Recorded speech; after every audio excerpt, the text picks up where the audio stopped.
तो देखिए आज हम लोग पढ़ रहे हैं भाग 4, इंडियन पॉलिटी का भाग 4। इसमें हमारे राज्य के नियंत्रक तत्व, ठीक, डीपीएसपीज हैं।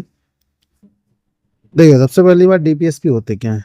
ठीक, अभी तक हम लोगों ने भाग 1 पढ़ा, भाग 2 पढ़ा और भाग 3 पढ़ा। ठीक, 1 2 3 हो गए, आज भाग 4 पढ़ रहे हैं। ठीक है, और ये हमारी सीरीज जो है ये कंप्लीट पॉलिटी की है। ठीक, और यहाँ पे हम आपको द बेस्ट पॉलिटी पढ़ाएंगे जो आपको किसी भी वनडे एग्जाम के लिए पर्याप्त है। ठीक, यहाँ तक कि यूपीएसआई के लिए इसमें 17 से 18 क्वेश्चन आते हैं। अगर आप इसको पढ़ के जाते हैं तो 100% जो आपका सिलेबस होगा सभी यहीं से आएगा। ठीक है, तो देखिए डीपीएसपी होते क्या है। यह भी एक प्रकार का विशेष अधिकार है जो राज्यों के अनुसार प्रदान किया जाता है। ठीक, वो मौलिक अधिकार जो थे वो कंपलसरी थे। ठीक, कंपलसरी थे, लेकिन ये कंपलसरी नहीं है। ठीक, ये राज्य खुद प्रदान करते हैं अपने नागरिकों के लिए। ठीक है, इसका उद्देश्य होता है यह एक राज्य को कल्याणकारी बनाता है, कमजोर वर्गों का अधिक ध्यान रखता है। ठीक है, इसकी पहली मांग जो हुई थी वो इंडियन नेशनल कांग्रेस के कराची सत्र 1931 में हुई थी, जिसमें सरदार देश के अध्यक्ष सरदार वल्लभ भाई पटेल।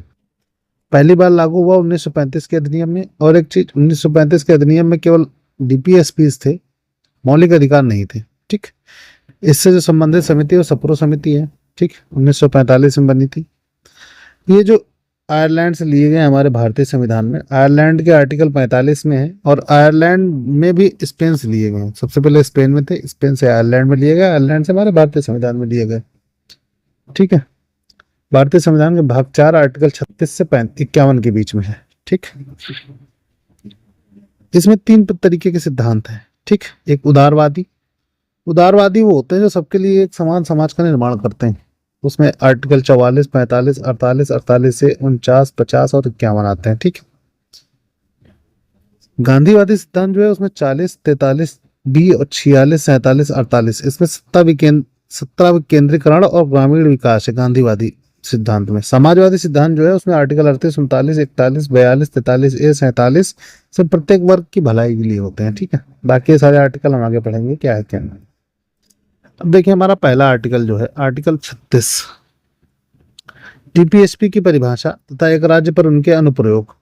ठीक है, इसमें परिभाषा दी गई हुई और एक राज्य कैसे अपने नागरिकों पर इनका प्रयोग करेगा वो दिया गया हुआ है। ठीक है, आर्टिकल 37 दिया गया है डीपीएसपी गैर न्याय संगत होंगे, वाद योग्य नहीं होंगे, आप इनको लेके न्यायालय नहीं जा सकते, कुल मिला के बात ये है। ठीक है, आर्टिकल 38 जो है राज्य का यह कर्तव्य है कि वह समाज में आर्थिक, राजनीतिक और सामाजिक न्याय उपलब्ध कराए। आर्थिक 3 तरीके के न्याय की बात की गई, आर्थिक, राजनीतिक और सामाजिक। ठीक है, ये क्वेश्चन आया हुआ है, इंपॉर्टेंट क्वेश्चन है। इसमें एक ऑप्शन और दे देगा, पूछे कौन से किस न्याय की बात भारतीय संविधान में नहीं की गई। ध्यान रखिएगा, आर्थिक, राजनीतिक और सामाजिक न्याय की केवल बात की गई है। ठीक है, आर्टिकल अगला देखिए 39 है, एक राज्य के कल्याणकारी होने का प्रावधान क्या क्या है ये देखिए। 39 का ए जो है सबके लिए रोजगार का साधन उपलब्ध कराना, सार्वजनिक संपत्ति पर सबके लिए होनी चाहिए अधिकार। ठीक है, धन केंद्रीकरण रोकना, महिला और पुरुषों के लिए समान कार्य समान वेतन। ठीक है, श्रमिकों के अधिकारों की रक्षा, महिला और बच्चों के लिए बेहतर समाज का निर्माण। ठीक, मतलब इसकी शॉर्ट ट्रिक मैं आपको बता दे रहा हूँ, इसकी एलडीसी गया पीएचसी।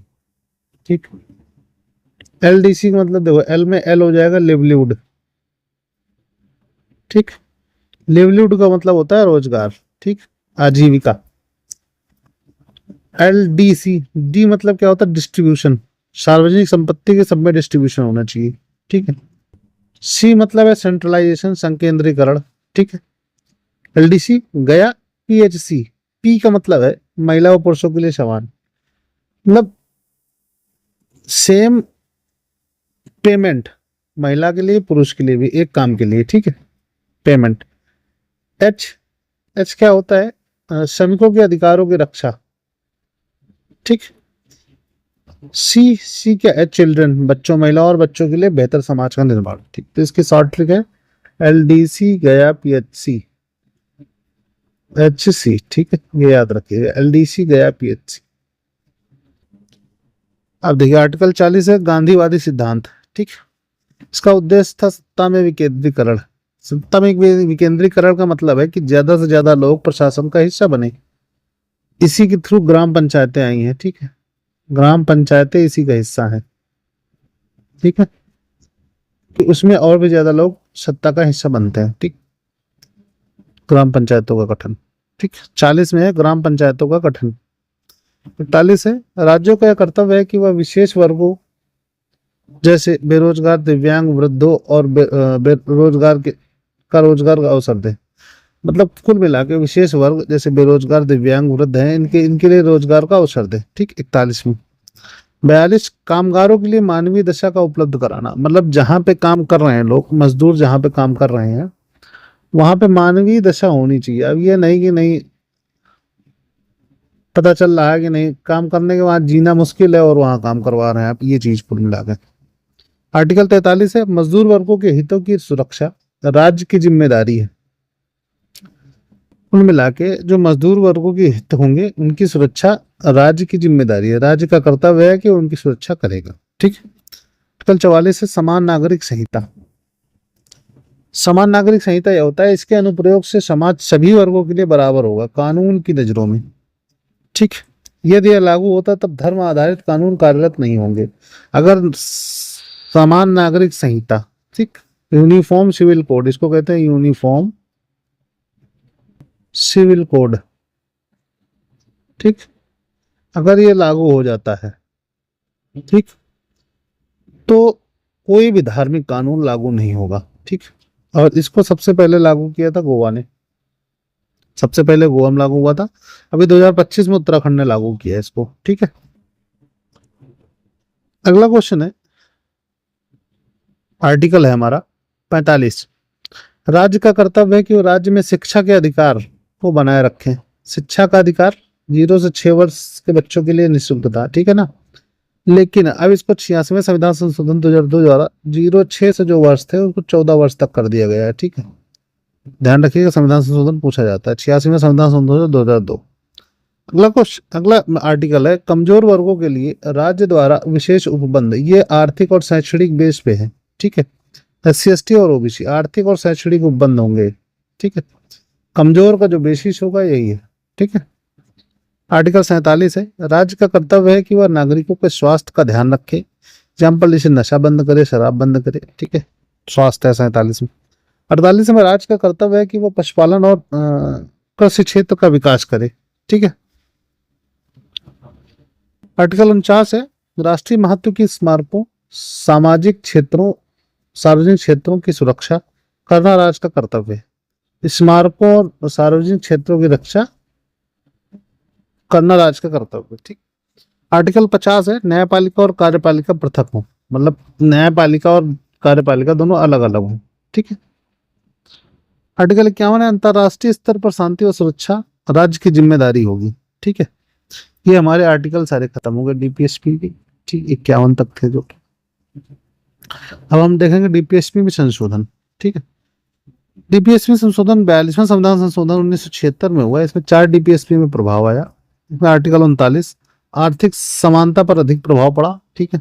आर्टिकल 39A निःशुल्क विधिक सहायता, एक आर्थिक सहायता है 39 में, 39A में है विधिक सहायता, निःशुल्क विधिक सहायता, ठीक है। मतलब कुल मिला के फ्री, मुफ्त का अधिवक्ता, ठीक,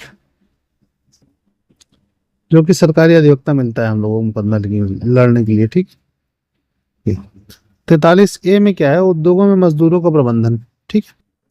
आर्टिकल 48A है पर्यावरण सुरक्षा। ये जोड़ा गया था किसमें, ये जो आपका राज्य का कर्तव्य पशुपालन और कृषि क्षेत्र है इसमें जोड़ दिया गया था, ठीक है। दूसरा संविधान संशोधन 86वें संविधान संशोधन 2002 है जिसमें आर्टिकल 45 में इफेक्ट आया और शिक्षा का अधिकार में जो बच्चों की उम्र 0 से 6 वर्ष थी उसको 0 से 14 वर्ष कर दी गई, ठीक है। 97वें संविधान संशोधन 2011 जो हुआ उसमें 43B में इफेक्ट आया और सरकारी समितियों का निर्माण हुआ, ठीक। सहकारी समितियों का निर्माण है। अब देखिए DPSP का प्रभाव क्या होता है और FR मतलब ये वो होते हैं हमारे मौलिक अधिकार, ठीक, मौलिक अधिकार, फंडामेंटल राइट्स। अब देखिए DPSP का प्रभाव नागरिकों पे पॉजिटिव पड़ता है, राज्य भी पॉजिटिव पड़ता है और सरकार भी पॉजिटिव, मतलब ये तीनों के लिए फायदेमंद ही है। ठीक है, लेकिन जो हमारे मौलिक कर्तव्य हैं, मौलिक कर्तव्य नागरिक के लिए तो फायदेमंद है, देश के लिए फायदेमंद है, लेकिन सरकार के लिए नुकसानदायक, क्योंकि सरकार इस चीज के लिए प्रतिबद्ध है कि वह मौलिक अधिकारों की रक्षा करेगी करेगी। जब मौलिक अधिकारों की रक्षा करेगी तो सरकार का नुकसान होगा। ठीक है? तो ये हमारे आज तक यहीं रहेंगे, आज तक की क्लास हम लोग यहीं तक रखेंगे। डीपीएसपी हमारे समाप्त हो गए। ठीक है, अगले क्लास में हम लोग पढ़ेंगे मौलिक कर्तव्य। ठीक है, मौलिक कर्तव्य पढ़ेंगे। ठीक है, तब तक के लिए चलते हैं। Take care, bye bye. और अगर वीडियो अच्छा लगा हो, कंटेंट हमारा अच्छा लगा हो, तो वीडियो को लाइक करिए, सब्सक्राइब करिए चैनल को, और अपने दोस्तों को शेयर करिए। ठीक है, जितनी हमारी टीम बढ़ेगी उतना मुझे काम करने में और ज़्यादा पावर मिलेगी। ठीक है, तो आप लोग ऐसे सपोर्ट बनाए रखिए, अभी तक बहुत अच्छा सपोर्ट रहा है। मिलते हैं अगले वीडियो में, तब तक के लिए बाय बाय, टेक केयर।